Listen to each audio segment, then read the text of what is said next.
Salut les collectionneurs et bienvenue sur Baka. Aujourd'hui on se retrouve pour du Burn the Witch. Alors si vous connaissez Bleach, vous allez peut-être aimer. Ouais, parce qu'effectivement c'est un shonen manga de Tite Kubo, qui n'est autre que l'auteur de Bleach. Et Burn the Witch c'était un one-shot qui au départ est apparu dans le Weekly Shonen Jump. Et après par la suite il y a eu une adaptation en film d'animation. Et là on a deux magnifiques figurines qui du coup adaptent forcément l'animé. Avec d'un côté Noël Nihashi. Et de l'autre, on a Nini Spankle. Voilà. Nini Spankle, j'aime bien, en espérant qu'elle soit pas pot de colle. Et on a Noël Nihashi qui, elle, a l'air déterminée. On va peut-être commencer par elle, vu que je crois que c'est la première qui a été dévoilée. Elle sortira du coup le 30 octobre 2023, de même que sa compère qu'on va vous présenter tout à l'heure. Ce sont des figurines de 30 cm. Alors quand j'ai cherché le fabricant, j'ai été surpris de voir que c'était Vivignette, que je ne connais absolument pas. Alors je pensais que c'était la gamme, mais je vois que Vivignette en indication, je vois pas de nom de fabricant. C'est des figurines 1/6, 30 cm, vous faites le calcul. Et franchement, ça vaut le détour, donc c'est pour ça qu'on va vous faire cette petite vidéo. Qu'est-ce que tu penses déjà de cette figurine à effet, parce que c'est une figurine à effet finalement, parce qu'il y a un effet carrément d'attaque et tout ça, de Noël? Moi je trouve que c'est très quali. C'est la première chose qui me saute aux yeux quand même, c'est qu'on voit que ce soit l'effet, que ce soit le sculpte général de la figurine, que ce soit le paint, on sent quand même qu'on est sur une figurine qui vaut pas 15 balles. Ça se sent quand même. Ça, c'est la première chose qui m'a sauté aux yeux. On a un style de socle, justement, un peu toiture ou trottoir. On sait pas trop ce qui a été choisi pour le coup, mais en tout cas, ça change de ce qu'on a. J'aime plutôt pas mal, c'est dynamique. Ouais, c'est dynamique, je me surprends à aimer, alors que j'aime pas les socles en couloir, mais pourquoi? Parce que là, tu peux l'exposer de plein de manières différentes, en fait. T'es pas forcé de l'exposer d'une seule manière. Non, et ça... Tu le constates avec les divers angles de vue des photos. Tu peux la mettre dans l'angle que tu veux. Tu peux la mettre de face, tu peux la mettre de 3/4, tu peux la mettre de dos, ça passe aussi. Tu peux la mettre de face. Donc en fait, le socle ne t'impose pas. C'est ça que j'aime pas en fait, que le socle t'impose la manière d'exposer sur un truc comme ça en long. Là, c'est parfait.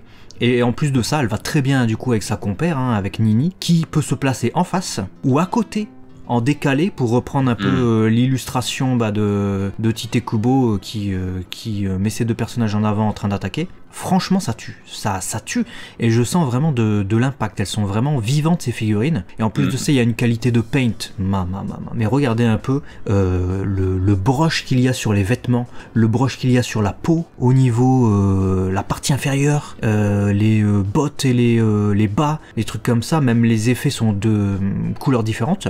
Franchement, de belles figurines. Alors après, évidemment, on peut se poser la question du prix. Aux alentours de 220 €, on va dire. Tout a augmenté. Ouais, tout a augmenté. Moi, je reste, comment je peux dire, convaincu que ça vaut pas le prix.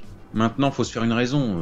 Aujourd'hui, le monde de la figurine est comme ça. C'est le prix général, plus ou moins, en fonction de la qualité. Donc, écoute, tu sais que si tu veux ce genre de figurine de cette taille-là, de cette qualité-là, faut compter entre 150 et 220, 230 balles aujourd'hui. C'est comme ça. Moi, je trouve que ça les vaut pas. Ça reste quand même beau, mais ça reste du plastique.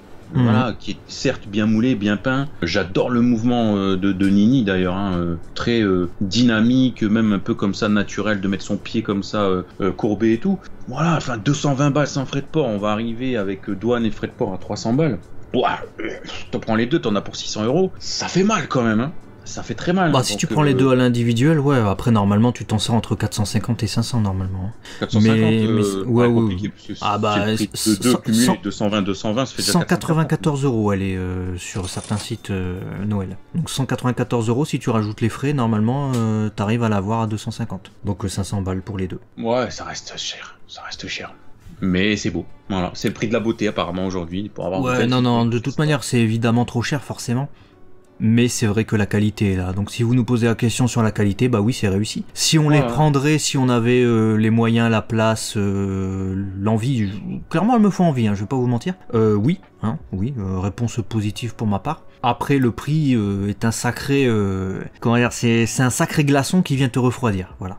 C'est exactement mon ressenti. L'envie, la beauté et tout, j'achète. Le prix, moi, c'est Je suis arrivé à un état où je vois un prix comme ça, je vois, c'est bon. Ça me fait zapper tout de suite en fait. Mon esprit zappe et c'est comme tu dis, c'est un glaçon. Mais c'est parce que nous, on a beaucoup de trucs, on achète beaucoup de trucs, Dragon Ball, One Piece, etc. Enfin là en ce moment non, parce que tout est trop cher et donc on achète pas grand chose. Mais disons qu'on collectionne beaucoup de trucs, tu vois. On n'est pas sur la retenue. Quelqu'un qui collectionnerait que quelques belles pièces, quelqu'un qui collectionnerait que quelques licences qu'il aime ou qui collectionnerait peut-être les œuvres de Tite Kubo, tu vois, tout simplement. Bah il y a déjà tout de suite moins de trucs et donc peut-être que c'est un peu plus facile à mettre les 200 balles pour une figurine, surtout que bon, il y a le temps pour économiser, là ça sera dans 11 mois, donc voilà, tu vois. Ouais, je suis d'accord. Dans cette vision des choses là où tu es sélectif et que tu... Voilà, c'est bien, mais... Soyez sélectifs les gens, soyez sélectifs. Aujourd'hui on n'a pas le choix. T'as pas le choix. Sauf si t'es vraiment... tu as la chance d'avoir beaucoup d'argent. Dans ce cas-là, fais-toi plaisir, mais sinon, il faut être sélectif. En tout cas, on va pas se gâcher le plaisir, hein. Visuellement, c'était de très belles figurines que nous a proposé Vivignette. Et puis, juste en termes de qualité, voilà, ça vaut clairement le détour. Dites-nous ce que vous en pensez dans les commentaires et à très vite sur Abaca la chaîne des collectionneurs.